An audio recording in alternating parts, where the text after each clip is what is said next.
Welcome back to the Victory Podcast. I'm your host, Steve McGrath, and this week I'm pleased to bring you my conversation with Marcus Peterson. Now, Marcus is another one of those guys that did not have any Division One offers coming out of high school.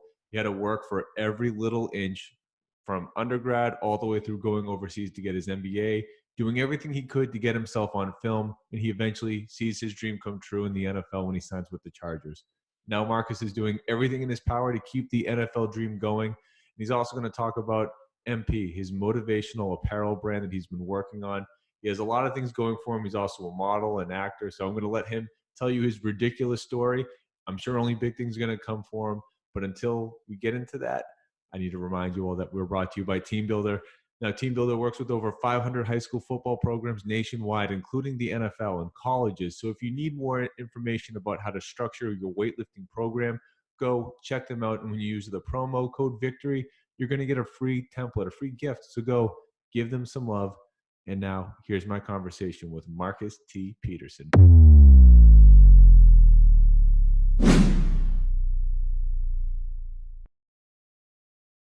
All right. I am on the line now with Marcus Peterson. Marcus, thank you for taking the time. How's it going today? Good, good. Thank you so much for having me. Happy Sunday to you. Happy Sunday to you too, and it's my pleasure. Right before we started here, we were talking about the games that just happened, which was the divisional round. Yeah, I think they call it the divisional round. Yeah. So whoever won yesterday are now the divisional champs. Right, and they're going to be playing in the AFC, NFC title games. Uh-huh. So we saw the Ravens get upset by the Titans, and we saw the 49ers stick it to the Vikings. I mean, from watching those, outside of the obvious of Derrick Henry cannot be stopped, did you have any big takeaways from those games?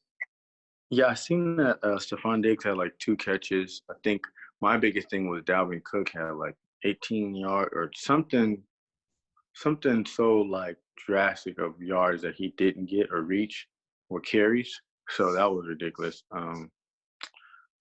The defense, like the San Francisco defense, was ridiculous, and like they have everybody back, and they ran the ball a lot. It wasn't like too many receivers like doing too much, but it was like they ran the ball, and then the Ravens somehow they finally did their homework and figured out because I think they sacked him like 3 times.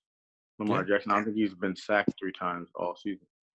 Yeah, to build off of everything you just said, Mike Vrabel, what he's doing with the Titans feels a lot like the early Patriots where they were an underdog that can run the ball. And as long as the quarterback doesn't mess it up, you're right there in the mix. So it feels like that And this same is the formula. backup quarterback on top of that. Yeah, yeah, that's right. Marcus Mariota is probably not feeling too good about himself right now. But He knew a long time ago, but now he knows for sure. yeah, I'm sure he'll have an opportunity next year. But what you were saying about the Vikings, so the Browns today say that they're going to hire the offensive coordinator of the Vikings as their head coach. Was he a little Really? bit distracted? Yes, that's what I read anyway. Maybe it was just a rumor. But from the business side now, do you now look at that game and be like, his heart and his head really weren't in this? Because That's there's one thing I've been noticing about the NFL. I don't like how they do things mid stuff for next. Obviously, you have to because you got to get that culture. But it's like I think all that stuff should be done. But it is business. But I think for people to get their heads right, especially if you're a head coach now or coach now, and they're saying you're going to be like playing here or doing this next year, like that clouds your brain so much. Oh, absolutely. And I mean, you over the last couple of years of course, had a taste of the business side as you've, gone from your, college playing days to trying to navigate the professional space. So I'm sure you now have that perspective of understanding just how cutthroat that business is and how it's, yeah, your team might be playing in the playoffs, but the other teams that aren't, they do not care. And all they want to do is get the next guy. And when you're an assistant coach and you see that, how do you not get attracted to that bright light? One thing I do like about it, the pros and cons, is like they're giving everyone opportunities every year. I mean, like you'll see the the ball boy become now the receiver coach, or the receiver coach now becoming their defensive line coach, and the defensive line coach becoming the DC of another. So I like how the turnover is so drastic in a positive way. In a bad way, it's just like it is a business, so everything is up to the owners and the general managers, even not even general managers, but just understanding that it trickles down from the owners general managers down to players, etc. So it's so interchangeable. And what I did learn about it, especially being in the NFL, was like it's so unstable of a career. Meaning like you can be the number one pick or you can be free agent. Like you never know when your day is gone. Obviously that happens in the workforce too. Like you never know when you're going, but you get like kind of a hint or a hunch, but like with professional sports, especially in football, like you just have no idea. Like you just always have to be on your toes. And especially I've always seen in coaching, not even just in football and basketball, but any coach, like I can't even imagine like having a family like that because like you can be coaching in Michigan one day for a year and then you're fired, and you have to go move to Texas for a job. It's like the stability of it is ridiculous to me. Yeah, it almost feels like those kids that are like army brats, right? Where it's a couple years Yeah, here or there, but at least that's you're in the service. You knew what that was when you signed up yeah. for it. In professional sports, you just kind of hope for the best, but you But I kind of think it's the same thing, like especially like with those who have wives or now that they're women in the industry as well, which is good. With those who have husbands, they kind of know going into that profession of what can happen. So it's not like they're blindsided, but like going into like, okay, I know what I'm signing up for. yeah, of course. And before you even had a chance to be in the space and understand it as well as you do, like everyone else though, you were just a kid with a dream. So I wanted to just take it back a couple steps. And Marcus, if you could, if I have this right here, 10th grade, you're playing 8-on-8 football. You're not even at 11-on-11. So can you Hmm. just tell us what your sports journey was like when you were in high school, and how did it even get to a point where you were looking at college football? Yeah. To be quite honest, like I didn't really care too much about football. I was like very ecstatic about basketball. So one my best friend still to this day, he kind of like forced me to play because the numbers were so like not there because obviously it's a small school. So it was probably my 10th grade year, maybe 17 players. So obviously with football you need the most depth because you have injuries, you can go both ways. So he just kind of was very like persuasive of trying to like make me play because it kind of like my build at that time and kind of like the speed. But I was just so into basketball because of such a basketball school. And then obviously getting more into it and hanging out with the football, like my teammates, you get to learn and like it more. So I started watching. I've always like watched football like after Sundays, like after church and stuff. But just playing it was a whole nother realm of you know. So I say even with that, so going into my 12th grade year, I didn't really care too much about it. And then one of my teammates was getting a sports scholarship, and another one got it. And then so that's kind of where like I started thinking about college, and just playing after that because the thing was, so I went to school with two of my teammates, so it was more of a since you're doing it, I'm doing it type thing. It wasn't like a love or a passion. It grew into that I think my junior year of college. Wow. So it just feels like a big jump though for you to just be playing 8-on-8 in 10th grade to you being at a spot where in 2012 you're at Seton Hall. How did you even get on the radar of these teams? And by the way, were you always playing receiver in high school?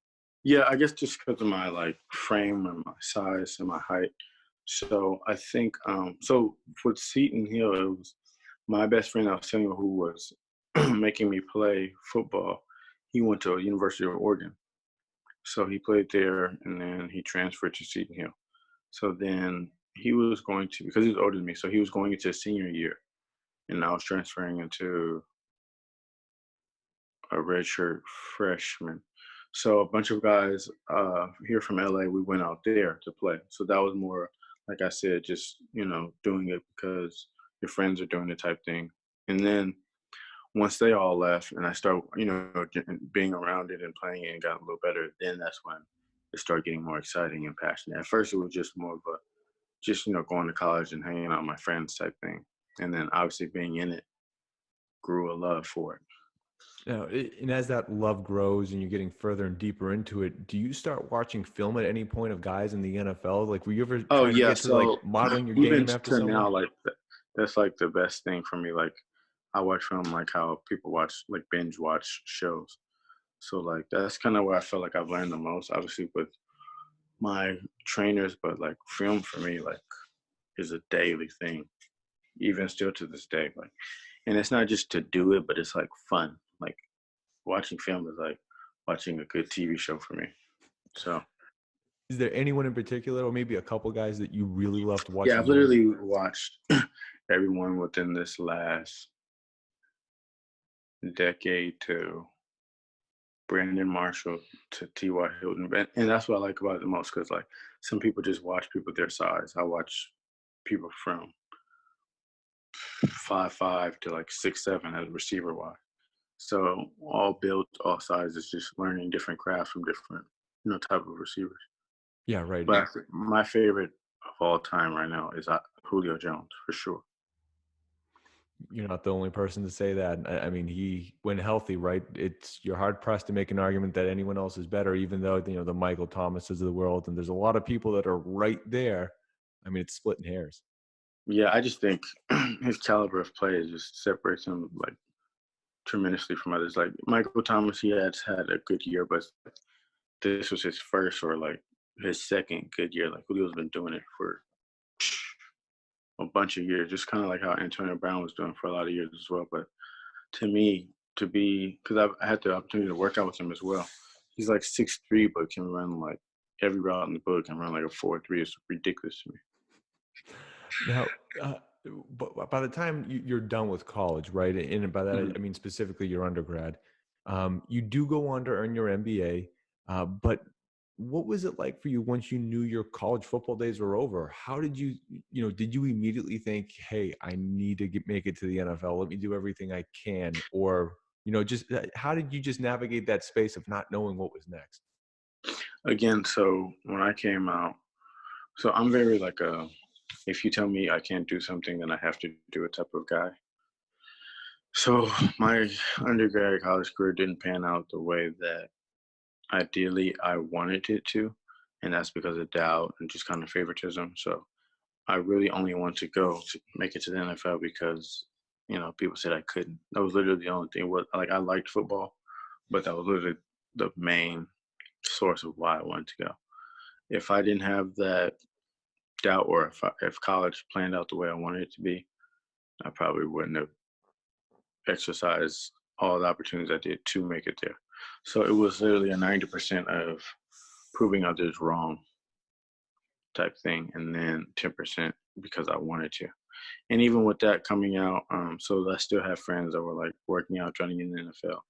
So I remember one time I had a CFL workout, and it was my first professional like workout, and I like absolutely killed it. And that's when it clicked, like, okay, I think I can make it to this next level. So it was literally that after that day on the way home, it was like, well, I think I can play with these guys and I can take this serious. All right. That's awesome. So, but so you go from that one CFL workout to I think I had 2018. You participate in the spring league. So, how did that path open up for you? And ultimately, what is your road to getting on the Chargers radar? Yeah. So, so I was saying earlier, so let me go back. So once I finished undergrad, I had to work out with. So I started working out with all these quarterbacks, literally top tier quarterbacks. So this is when RG3 signed to the Browns that one year before he got hurt. So it was Hugh Jackman and the VP of the Browns at the time. They came down to LA because I was working out with RG3. And he was like, hey, I got this guy. He's really good. He's talented. He just needs a shot. And so he set up a private workout for me. So the head coach came down, and the VP, the vice president of the Browns, came down, and we had a workout in Orange County, California. So, they gave me a standing ovation. They liked my routes and how I got to my certain depth, things of that nature. But I was lacking the college film. I just lacking film. So it's like, you look really good, you look really polished, but we just need to get some film. So go somewhere and do something, get some film, and maybe we could revisit. So it was hearing that was like, okay, well, now I got to go do something else. So that's what led to me going overseas, because I got a message on Facebook from a coach from overseas. So then I thought, I do have to go get some film. So But the catch was, I had to do with schooling. So I had no desire really to get my MBA or like postgraduate, but I knew like my main thing was to get film. So I said, okay, well, if I have to do that, then I have to do that. So then I moved to England, got some film, and I've made the marks that I went to. And then like I was just saying, okay, school, but I didn't really understand the magnitude of the difference between undergrad and postgraduate. It's literally like a huge undergrad and a postgraduate. The level of expertise and the research and just everything about it. So once I got into it, I really realized how serious this really was. So Yeah. it was really hard. But after that, that's when I caught the attention from the Jacksonville Jaguars and then the Chargers. So So then going to the spring league, yeah. So that was one of the teams that were there, and then I spoke with, and then we exchanged contacts and we spoke again. And then 2 weeks later, that's when I got signed. and it just there's so many moving pieces here because at the time you don't necessarily know what you'll be doing outside of football, right? But this NBA piece and the amount of work that you're kind of sharpening another uh, trade, another like a set of skills there that you didn't necessarily know that you would need. It was just this thing that you had to do so that you could play football. So by Yeah, the but I time, knew going there I wanted to become not just Marcus who plays football. I wanted to be more on the lines of like Sean Combs. He's an A&R producer. He's an artist. He has on cologne, his apparel line.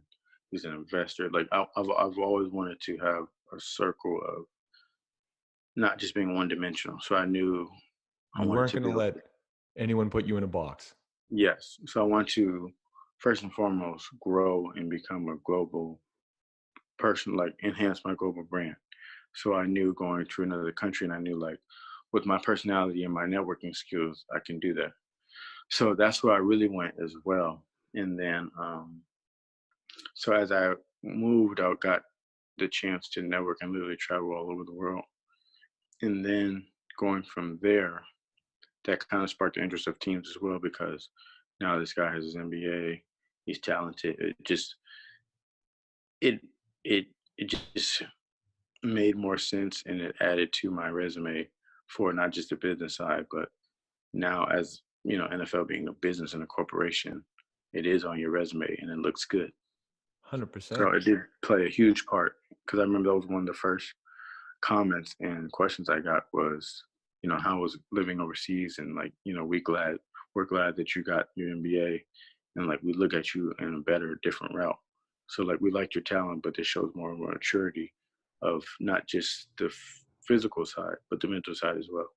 Absolutely. I think it puts you miles ahead of where you were before, just with all that experience under your belt and to get the MBA on top of living in a different country outside of your comfort zone. And you put everything like it checked every single box with no negative. I mean, there was no opportunity missed because of that.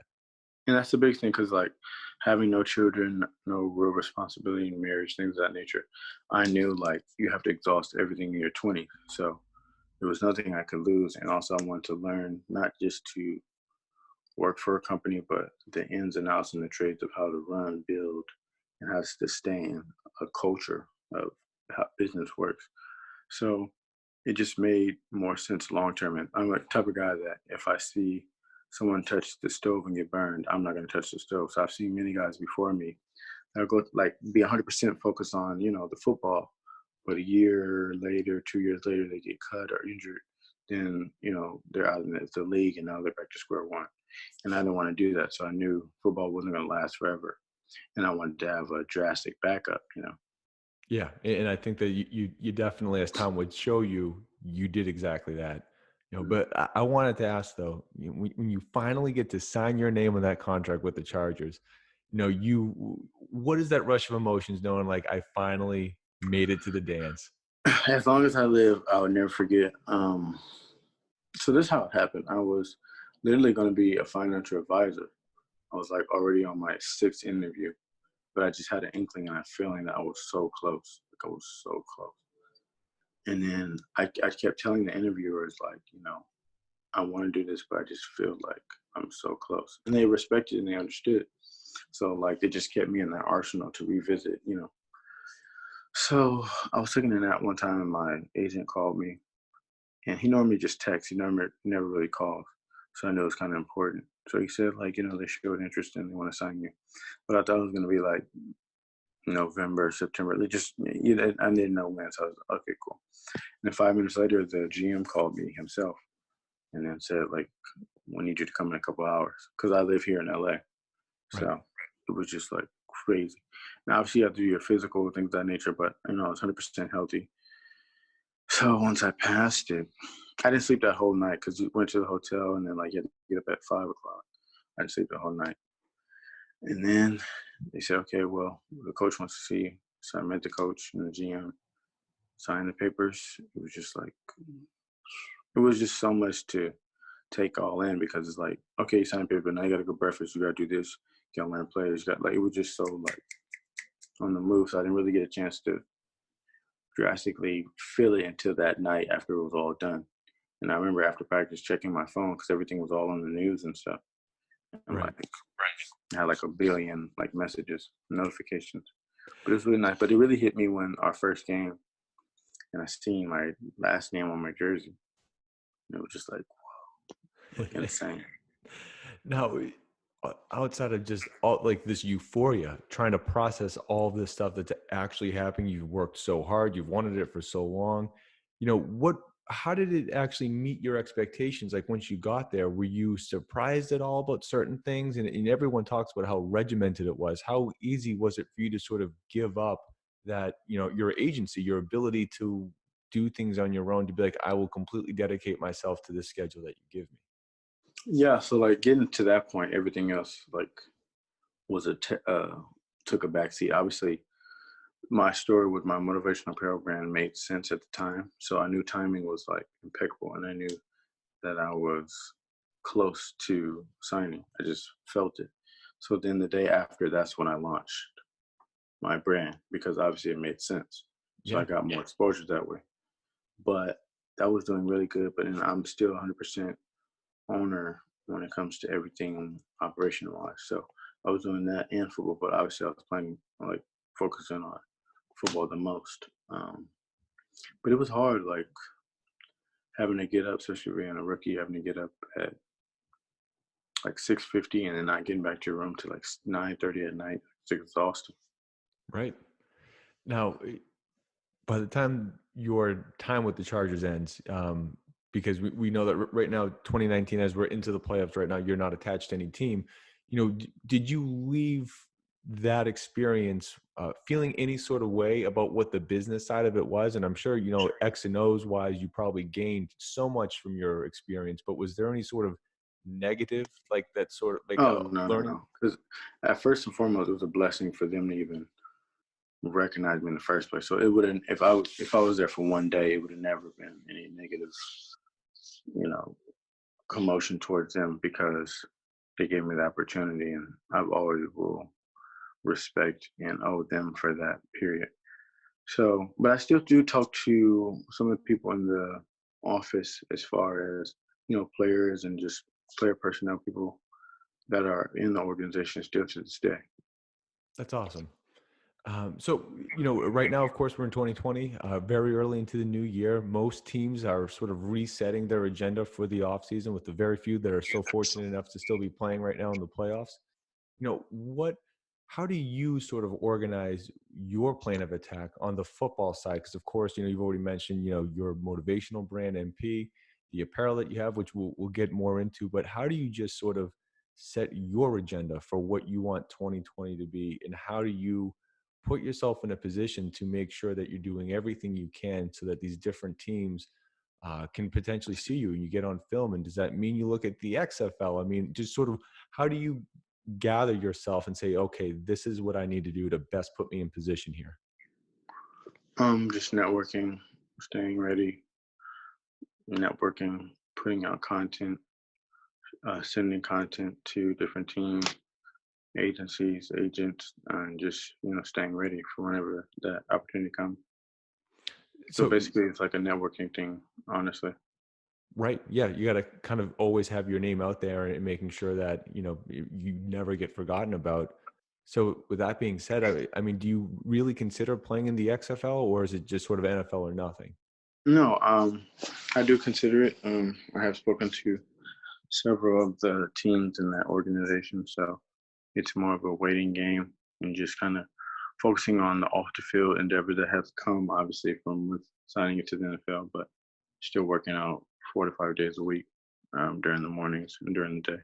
So just staying ready and just controlling what I can control. Yeah, and that's all you can do, right? So we've already talked about it a little bit. You know, you are an entrepreneur. You do have the MP motivational brand that you have apparel for. Uh, in general, you're involved with modeling. So now, you know, with football aside, and of course, we know it's your number one focus. What have you been able to like really work into? And please tell us a little bit more about your brand. Yeah, so I launched a motivational apparel brand. This was August of 2018, so the day after I signed with Los Angeles Chargers. Basically, it's having three mantras of what helped me sustain the success that I've had so far today, which is 100% focus on plan A, which is one. Two, stay persistent. Three would be prove yourself right. And then the fourth one was a bonus because with the two universities that I attended, I was the first one to ever sign an NFL contract. So it became don't make goals, make history. So those are the four mantras that stood by me in my journey. So what's crazy was even in business, like I had a demographic and a target of who I wanted to reach at first, obviously. But then when I launched it, like the demographic went way left field to a different industry of people. So I had to adapt to that. So that was pretty interesting seeing that. Yeah, I would imagine. Now, of course, with the MBA, right? That's a whole bunch of skills and knowledge base. It's going to really help you do that. But how much would you say, you know, in your sports life, whether it's been just the time you've put in and being regimented, or maybe it's something you learned along the way with the Chargers, but how much does the sports background help you in the business world? I'd say the two things are competition is in everything. And I've learned the most that results are really the only thing that matters. Emotion sells, obviously, but in the end, the results are the only thing that matters. I love that. That's the slogan too, right there. Where can everyone find your brand, and where can everyone follow you on social media? Yeah, so my brand, I have a website. It's mpmotivationalapparel.com, which you can find online. That's my URL. And also my Instagram, which is Marcus T. Peterson. And also Instagram, MP Motivational Apparel on Instagram, Facebook, Twitter, YouTube. So Marcus T. Peterson, where you can find a plethora of information on me. Awesome. Before Thank I you let so you much. off the hook, man, I gotta make you go through the gauntlet. So I got a couple quick hitter questions for you. Let's go. I'm ready. I need to know what's most important. Is it having the number one offense or the number one defense? I think in the last decade, it clearly shows that having number one defense reigns superior. Like the Seahawks with Legion of Doom, the Ravens when they won, the Eagles when they beat the Patriots, the Broncos when they beat Cam Newton. Like defense is just like the number one. And it used to be like an even 50-50, but now it's like 70% defense, 30% offense. Like if you have a 70% like good defense and like 30% offense that can put up maybe 17 points, you'll win the game. So like defense trumps, having a good offense. Because as you can see, like when Cam Newton went to the Super Bowl, they were what 15-1 or 16-1, something like that. And also with the Broncos, um, when they played, no, somebody had a good offense. I forgot, but basically, no. So the Patriots when they played the Eagles, the Patriots had the number one offense, but the Eagles had the number one defense. So it's just if you can stop people from scoring, then that's the key. So I think for sure having the best defense. So whoever has the best defense within these next 2 weeks, 2 to 3 weeks, is going to win the Super Bowl. Yeah, and I mean, if Lamar Jackson can get neutralized, and if Pat Mahomes can get neutralized, I mean, the Titans, if they just keep playing their brand, they can very well see themselves playing. So I think you're 100% on there. I'm definitely excited to see today because the Chiefs will be playing the Texans, and I got the Chiefs. But this is gonna be good. The Packers versus the Seahawks. That's Yep. gonna be a good one. Should be a bloodbath. Can't wait. Um, all right. Now, I feel like I probably know where you're going with this already, but to date, what would you say is your favorite football memory?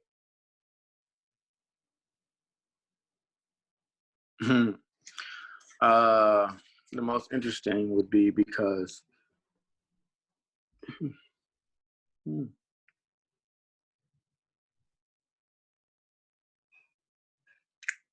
I definitely have to say, first walking into the room and seeing like everybody I've YouTubed and watched their film, like seeing them in real life.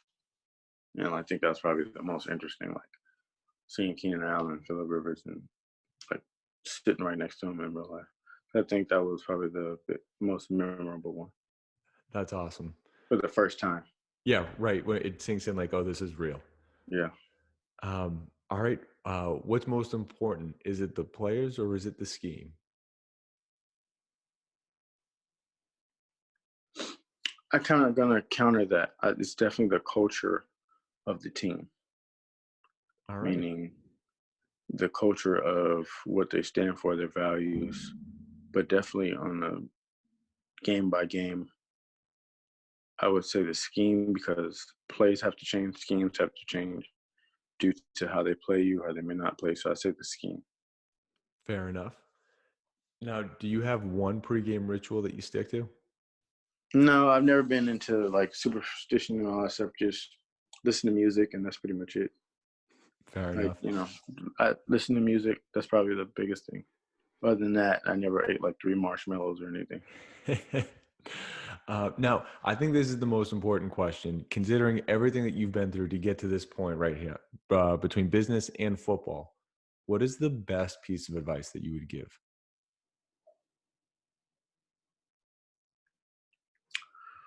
Mm.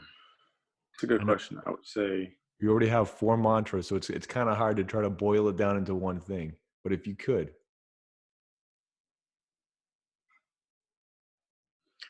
understand why you're doing things or why you're doing it, combined with enjoying the process of the longevity, like knowing what is the ultimate goal for what you're doing.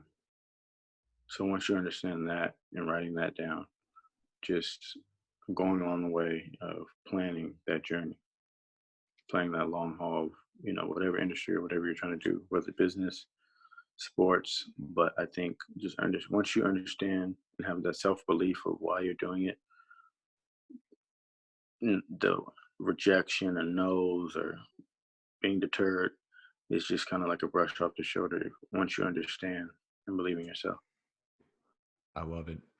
Awesome. Well, Marcus, like I said, thank you for coming on, and I can't wait to No, see what thank you so much 2020 for holds having for me. you. Appreciate it.